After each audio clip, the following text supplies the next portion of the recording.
I Yeah. get people having nostalgia for those games because they might have played them as a kid, but Mm. like 3D games are always going to age a lot worse than good pixel art graphics, right? Like Yeah. there's modern techniques that you can use for making the games look better, like modern lighting, modern shadows, things like that. But Mm. you know, games that, especially games that are trying to look realistic, like you go back and Mm-hmm. look at like Metal Gear Solid, for example, really Yeah. good looking game for the time, Mm-hmm. but like those early models were a little rough. And I would Oh yeah, say, they looked really dull mm, and chunky. I Go on. think the point of diminishing returns is probably, I would say, late PS3. Yeah.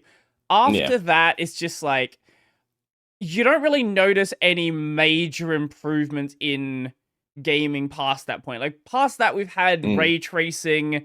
and That's about it. yeah, that's about it.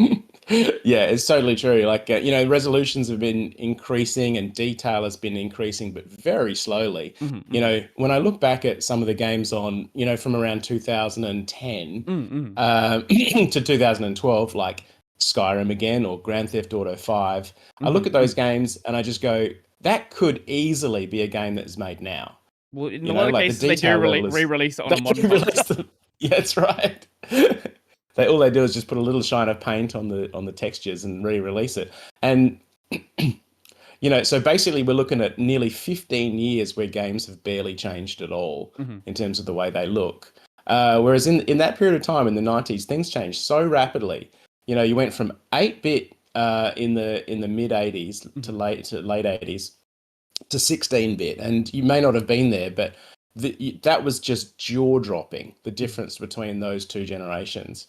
And then you went to, rendered technology, as we've just been talking about, and then you went to 3D, and all of that in the space of 10 years. Mhm, And mhm, it was just bananas how much change took place in the realm of graphics. At the mhm, same time, music was changing rapidly too.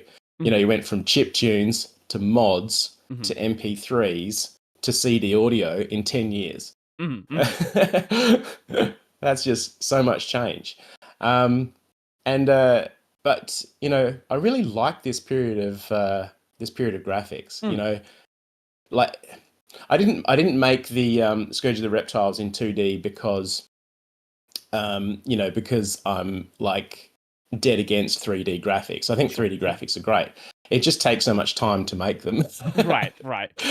When you're a solo dev, you know, you could get started on a level design in 3D and you Mhm, could still be working on it a month later.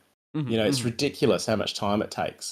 Whereas if you're doing it in a tile map, you can knock up a level that looks pretty good in a couple of days. mhm, mhm. Um, and your 3D level designer would still be working on the first floor of that. Right, right.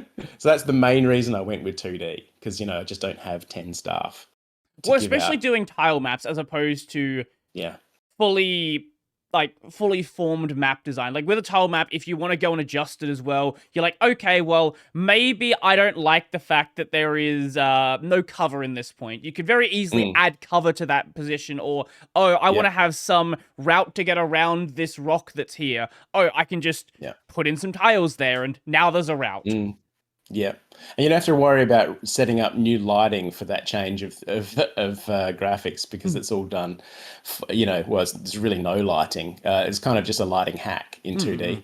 2D. But in 3D, the moment move some walls and move some trees around, you got to get the lighting person back in to redo the lighting. So Mhm, yeah, mhm, changes are much more time consuming and mhm, painful in 3D. Not to mention, like,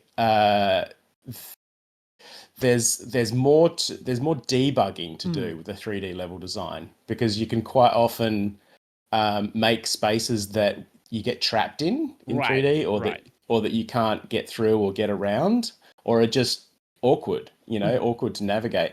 Whereas in 2D, that hardly ever happens. You know, Very all your very recent colliders are, example of that is in the Battlefield 6 beta.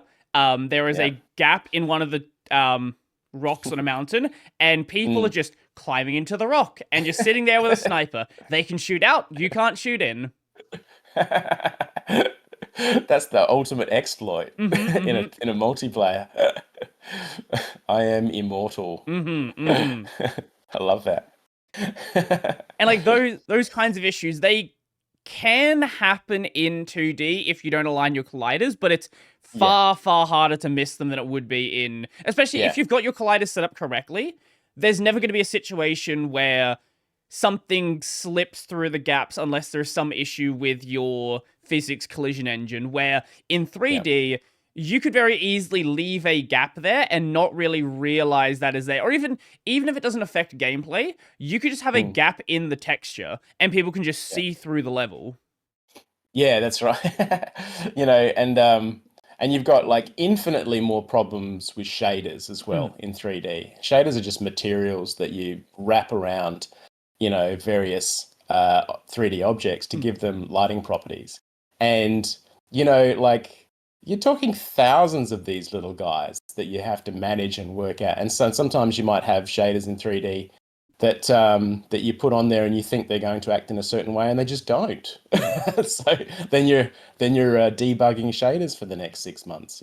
Yeah, shader So development is just like that. That's a person by like unto themselves if you really want to like it is. hyper focus on that. Yeah, there is developers that just do shaders, and some teams have got multiple guys just doing shaders. Hmm. So this is one of the many reasons why making 2D, and you'll see that when you go to AvCon, and you'll see that that 2D is the main format for the indie developer, Hmm. because the time commitment is so much less, and you can still make something that looks quite pretty and quite interesting, and it gets your message across, your story and your theme Hmm. gets delivered without getting stuck trying to make this artwork in 3D. Hmm. Hmm. We were just talking about the late 90s and how, Hmm. they looked so ugly on the PS1. And the same goes for PC games as well, when they were Hmm. before 3D cards came along. But, the team sizes were hugely different Hmm.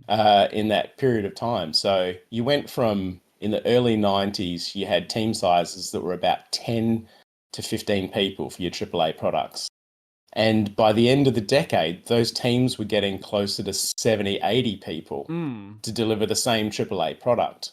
And that's just because the 3D came along and they had to all not only work it out, but they also had to do all the extra work to make the 3D look good.